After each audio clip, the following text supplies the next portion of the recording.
Halo, selamat pagi anak Bapak sekalian.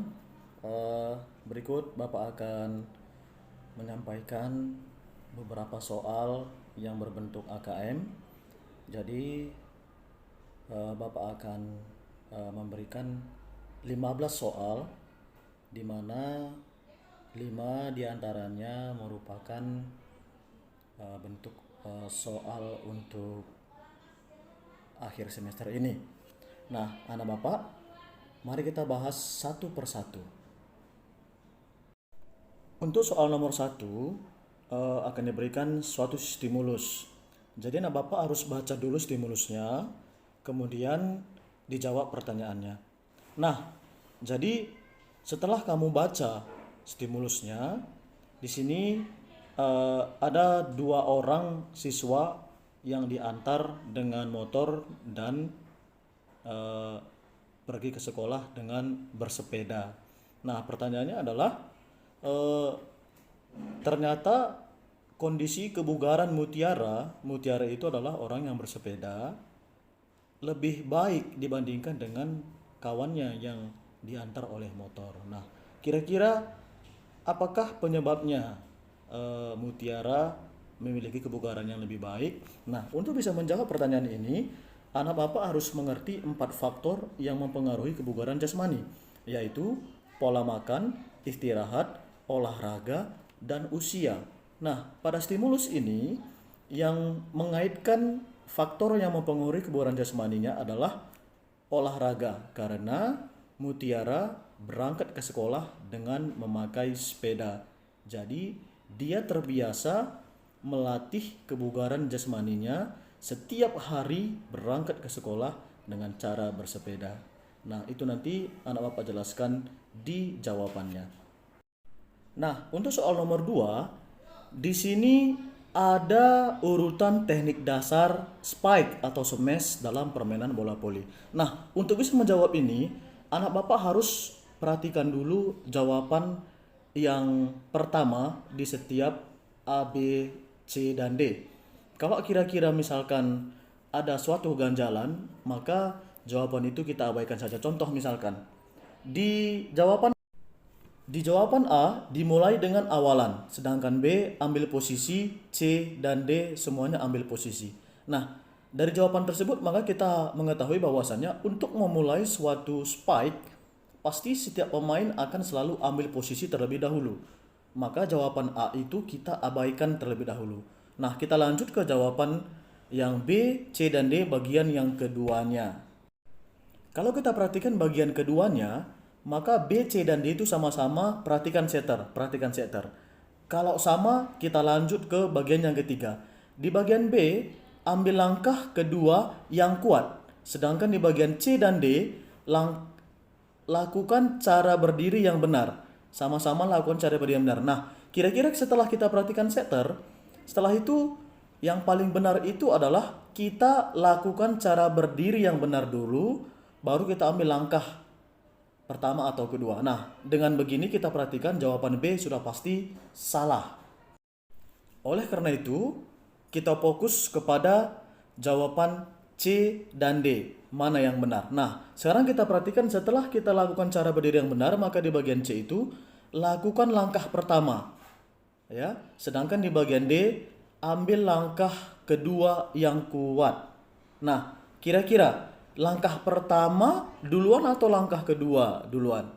Nah, dari jawaban ini kita sudah mengetahui mana jawaban yang benar. Nah, oleh karena itu kita tidak perlu lagi lanjut melihat jawabannya, kita sudah tentukan langsung jawabannya dan kita lanjut kepada soal yang berikutnya.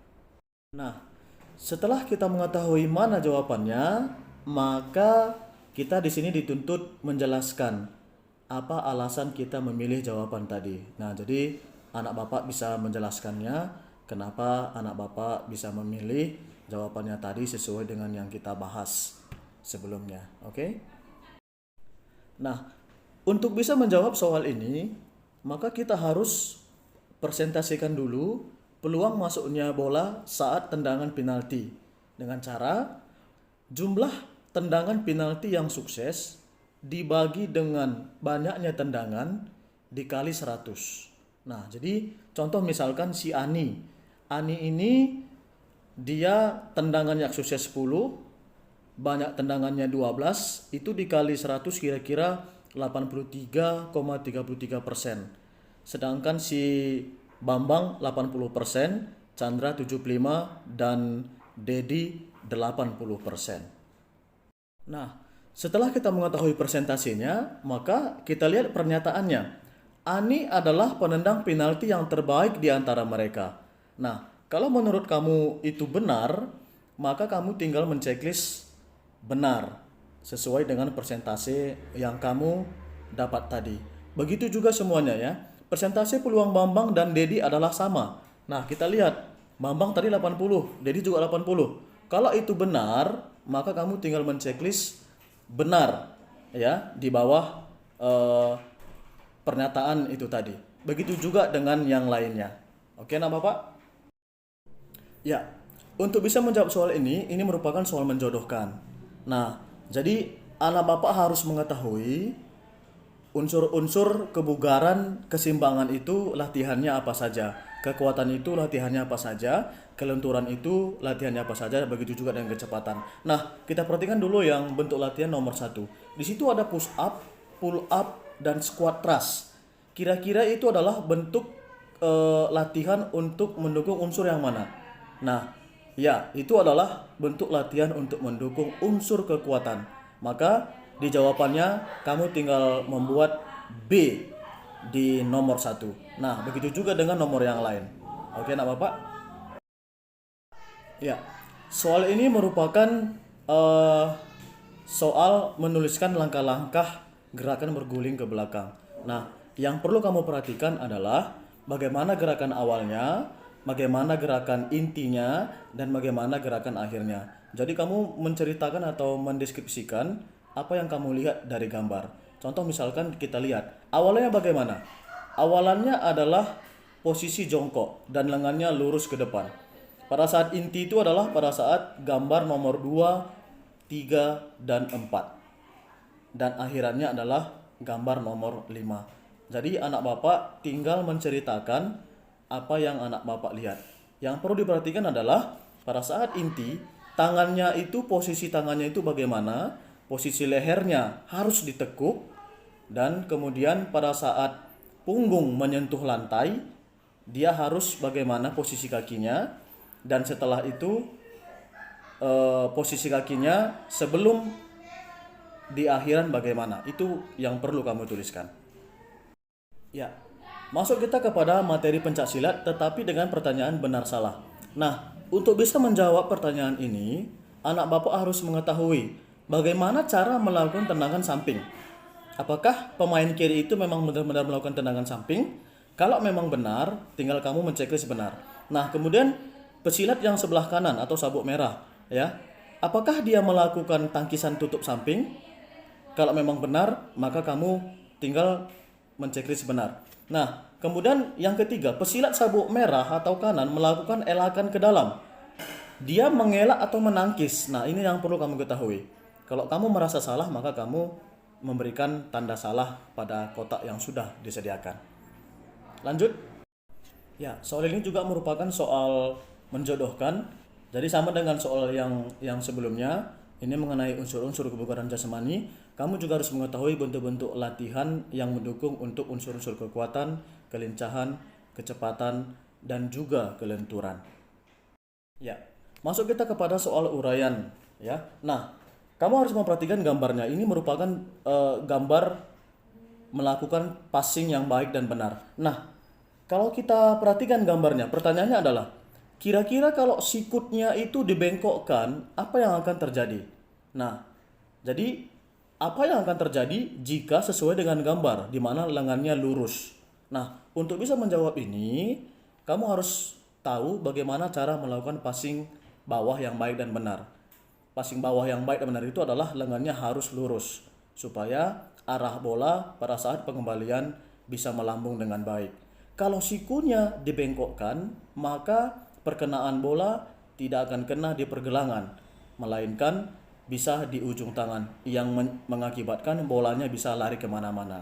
Ya, jadi seperti itulah yang kamu cara menjawabnya. Oke, nah Bapak, kita masuk kepada contoh soal yang berikutnya. Nah, di sini ada stimulus. Jadi stimulus ini adalah mengenai obesitas, yang olahraga yang cocok untuk obesitas. Ya, kamu baca dulu stimulusnya, kemudian kita perhatikan pertanyaannya. Ya, soalnya adalah apa yang akan terjadi jika penderita obesitas bermain bulu tangkis? Nah, untuk bisa menjawab ini, maka anak kami perhatikan garis merah yang sudah Bapak tandain di atas. Ya, orang yang memiliki berat badan berlebih atau obesitas akan merasakan beban tekanan yang sangat besar pada lutut, pinggang, panggul, dan pergelangan kaki saat beraktivitas. Jika diberikan olahraga yang high impact, bukan low impact. Bulu tangkis adalah termasuk olahraga jenis high impact, bukan low impact. Ya, nah Bapak ya. Pertanyaannya adalah kira-kira seperti ini. Kita saksikan. Ya, bentuk latihan kebugaran jasmani yang dapat dilakukan oleh penderita obesitas itu adalah apa? Nah, kalau kita perhatikan tadi, bentuk olahraga yang cocok itu adalah low impact. Di mana low impact itu ciri-cirinya adalah tidak menggunakan gerakan lompat, loncat, dan lari. Nah, kalau kita lihat pertanyaannya, manakah jawaban yang paling benar? Nah, kita perhatikan jawabannya, di mana tidak ada unsur lompat dan larinya, itu adalah merupakan jawaban yang diinginkan. Jadi perhatikan baik-baik mana pilihan yang tepat, karena ini adalah merupakan pilihan berganda yang jawabannya cuma satu. Ya, nah Bapak. Lanjut.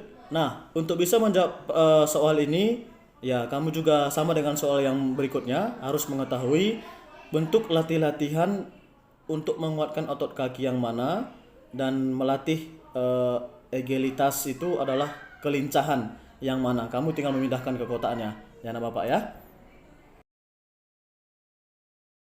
Ya, kembali kita kepada soal yang ada stimulusnya. Ini merupakan salah satu olahraga permainan sepak bola. Ya, nah jadi kamu baca dulu stimulusnya, kemudian lihat pertanyaannya. Ya, stimulusnya kira-kira seperti ini. Ya, kamu baca dulu semuanya. Kemudian kamu tinggal menjawab pertanyaannya. Pertanyaannya adalah pemain A melakukan tendangan dengan menggunakan punggung kaki. Pemain B sengaja menghalangi dengan menempatkan telapak kakinya di bola yang akan ditendang. Pelanggaran yang akan dilakukan adalah yang mana gitu. Nah, kalau misalkan kita mengetahui sepatu sepak bola itu mempunyai ladam, yang dimana kalau kita sengaja meletakkan kaki kita yang mempunyai ladam ke kaki orang yang akan melakukan tendangan, maka kira-kira apa yang akan terjadi? Maka itu sangat membahayakan pemain lawan, karena bisa mengakibatkan kakinya patah terkena ladam.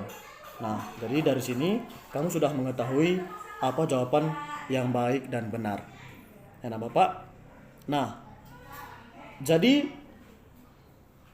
masuk kepada pertanyaan yang kedua. Nah, di sini ada suatu tim yang tertinggalan perolehan gol. Saat tendangan sudut, penjaga gawang ikut berada di daerah gawang lawan. Nah, penjaga gawang tersebut menepis bola dengan tangannya kalau menepis bola. Nah, berdasarkan ini, kalau kamu wasitnya, manakah yang akan kamu lakukan? Di sini kamu memilih dua jawaban yang benar, karena ini merupakan pilihan ganda kompleks. Jawabannya lebih dari satu. Nah, untuk bisa menjawab ini, maka kata kuncinya ada pada stimulus yang kamu baca tadi di awal. Ya, di mana pada saat pelanggaran, maka wasit akan selalu memberhentikan sementara permainan. Kemudian, kalau kamu perhatikan di stimulus itu tadi ada beberapa contoh gerakan-gerakan yang terkena kartu merah. Ya, jadi kamu akan tahu jawabannya ketika kamu membaca kembali stimulus yang tadi. Kita masuk kepada soal berikutnya. Nah, ini adalah dalam permainan bola basket. Di sini adalah gerakan untuk melakukan layup shoot. 1, 2, 3, 4, dan 5. Nah, berdasarkan gambar di atas yang merupakan urutan variasi dan kombinasi teknik dasar permainan bola basket dalam melakukan layup. Untuk mendapat hasil maksimal saat melakukan shoot dengan tingkat akurasi yang paling tinggi adalah nomor yang berapa? Ya, apakah nomor 1, 2, 3, 4, 5, dan 6. Nah, jadi kalau misalkan kalau kita perhatikan dari gambar, ya akurasi yang paling dekat dengan ring itu adalah akurasi yang paling tinggi untuk mendapatkan shoot yang benar. Ya, karena semakin dekat dengan ring maka semakin enak untuk melakukan tembakan. Nah, kira-kira menjawabnya seperti itu. Nah, untuk soal ini di sini dikatakannya akurasi 100% untuk memberikan tembakan yang benar itu adalah posisi nomor 4. Ini adalah pertanyaan benar dan salah. Sedangkan tadi pada posisi yang paling akurat itu kita sudah sepakat adalah posisi nomor 5. Maka jadi kamu bisa menentukan pertanyaan ini benar atau salah. Nah, anak bapak sekalian, demikianlah soal-soal AKM yang akan masuk pada ujian akhir semester. 5 diantaranya merupakan soal kamu. Jadi ketika kamu mempelajari semuanya, kamu lebih banyak mengerti dan mudah-mudahan nanti kamu bisa mengerjakan soal yang Bapak berikan dengan baik dan benar. Sekian dari Bapak, lebih dan kurangnya Bapak mohon maaf. Selamat mengerjakan ujianmu. Terima kasih.